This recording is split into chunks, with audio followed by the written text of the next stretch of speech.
Hello everyone, and welcome back to my channel. More specifically, this new series I've decided to name Talking Points. Like talk, but it's spelled with my name, Auk. Because it's funny. First of all, I want to thank everyone for all the support on my last video in the series about burnout. I really appreciate everyone's sentiments, and I'm really glad that you liked hearing me talk about that. So here we are back today, and today's topic is anxiety, which is one recommended by Key. Thank you, Key. If you guys have any questions you want to ask me or topics you want me to touch on, I have made a form where you can submit suggestions, and that will be in the description of the video. So, anxiety. There are many different kinds of anxiety. I'm sure most people have felt some form of anxiousness or nervousness at some point in their life, but when we're talking about things like anxiety disorders, there are also many kinds, like generalized anxiety disorder and panic disorders, and even phobias count as anxiety, things like that. And I have dealt with a lot of different kinds of anxiety in my life, and I think a lot of people who are watching me probably have as well. I've mostly felt social anxiety, and think quite a few people who are watching can relate to this because a lot of it stems from, after the pandemic and being indoors all the time. It's kind of hard to get outside, but on top of that, I feel like people who this is no offense because I'm just like you. People who are chronically online and watch a lot of Minecraft YouTubers don't tend to be the best at dealing with social situations, and I'm saying that from my own personal experiences. Growing up, I was always very nice to people, but I definitely was not that good at social situations. I never really picked up on the fact that I wasn't that good at social situations until my teenage years, when all of these things start to come into play, where you start to think more about what other people think of you, and you start to realize, oh, maybe they didn't like me, and I grew far too aware, maybe to the point of being paranoid, which is how I started developing some kind of social anxiety. One of the major experiences where I dealt with social anxiety in my life was after the pandemic. I think this was in 2022, where it was a tough part of my life for personal reasons that I won't touch on, but it was the summer break, and there was one day where I was going to leave the house, and then I kind of just had a breakdown. And for a while at that point, I think for a few months afterwards, I don't want to say that I developed agoraphobia, but to a certain extent I was incredibly terrified of going outside. It took me maybe half a year to even start going outside without, my parents, to just hang out with friends. And it was a really tough time for me. If you guys don't know what agoraphobia is, it's a phobia. It's a really big fear of going outside, going to unknown spaces especially, which is a kind of anxiety. It's related to social anxiety in some ways. It's like kind of a fear of the unknown. And dealing with that was very tough. But honestly, at the end of the day, if I have any tips for anyone who's experiencing something similar like that, my advice is to find someone that you trust and go outside with them. Start with places that you've been to before, places that you know well.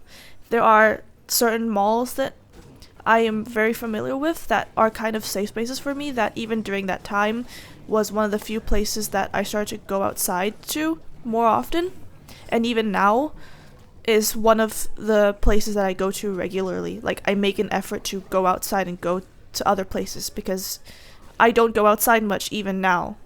But I'm so much less scared, and I'm in such a better place mentally. Another tip would be to probably, if you love your parents and you trust them, go out with your parents. Get them to bring you to places that you are less familiar with or haven't been to before. Or if you don't trust your parents, maybe go with your friends. I don't think this will work for everyone, but honestly, the best way to get over any kind of fear is to push yourself to it. and it'll be hard, and there will be really tough times, but it's really the only option at the end of the day. If you want to get over something, exposure therapy is one of the best ways to do it. And I might be sounding like a broken record, and you've probably heard this from so many people before, but I am speaking from a place of genuine care and a place of I've been through this before, and it kind of worked for me, but you're not going to get immediate results. You should know that as well. It's not going to work in a split second. It's not going to take days, take weeks. For me, it took months. And that's okay. There are also a few symptoms of anxiety. I feel like a lot of people are more used to hearing things about, oh, your heart rate increases, you get panic attacks.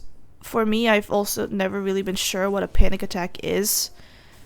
I'm really out of touch with my own body, like physically, which is a weird thing to say, but I'm just really unaware of what every single sensation means. But I definitely have had a lot of anxiety in the normal way of having my heart rate increase, things like that.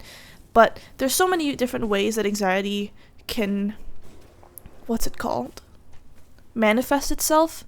I know people who get physical pain when they feel it. And another thing for me is selective mutism, which is a thing that's definitely affected me in recent years, where I go nonverbal, I can't talk.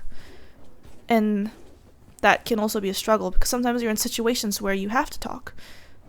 Selective mutism is actually its own kind of thing, but I do go nonverbal, and that's one of the symptoms that manifest for me. So if you guys think that you feel some kind of fear, or you think you might have anxiety, but you don't feel it, you don't experience it in the ways that most people describe it, it's still very much possible that you are feeling anxiety, because it's different for everyone.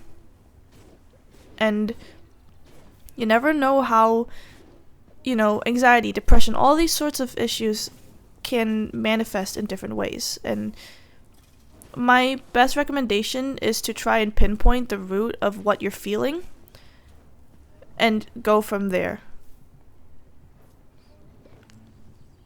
I don't know if that makes any sense.